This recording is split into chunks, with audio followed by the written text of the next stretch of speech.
بنی اسرائیل کے 5-6 آدمی سفر پہ 7 آدمی سفر پہ جا رہے تھے.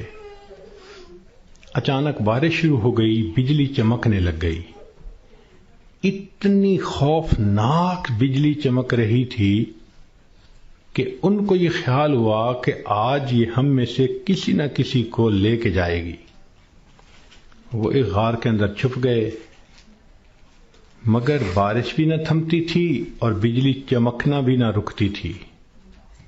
تو انہوں نے فیصلہ کیا کہ بھئی ایسے کرو، ایک ایک کر کے باہر نکلو، جس کو بجلی نے جلانا ہوگا وہ جلا دے گی تو باقی تو سکون کا سفر کر سکیں گے.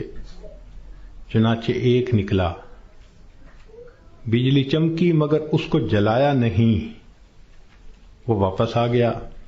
پھر دوسرا نکلا، خیریت سے واپس آ گیا. تیسرا نکلا، چوتھا نکلا، 6 نکلے اور 6 کے 6 کو بجلی نے نہیں جلایا.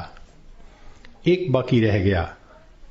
سب کہنے لگے کہ تو منحوس ہے، بدبخت ہے، تیری وجہ سے یہ ساری مصیبت آئی ہوئی ہے، نکل باہر. اس نے کہا میں نہیں نکلتا.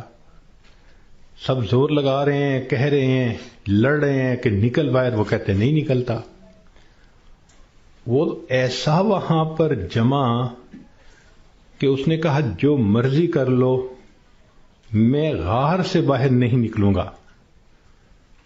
تو کچھ دیر کے بعد ان کے ذہن میں خیال آیا کہ اگر یہ باہر نہیں نکلتا تو ہم تو سب ایک ایک کر کے نکل چکے، چلو ہم نکلتے ہیں اور ہم سفر پہ چلتے ہیں، یہ اندر ہی رہے. جیسے ہی وہ 6 کے 6 باہر نکلے، بجلی چمکی اور 6 کے 6 کو موت آ گئی. اب یہ سب دھکیل رہے تھے 7ویں کو، اور ان کو یہ نہیں پتا تھا کہ موت کا وقت تو ہمارا قریب آ چکا.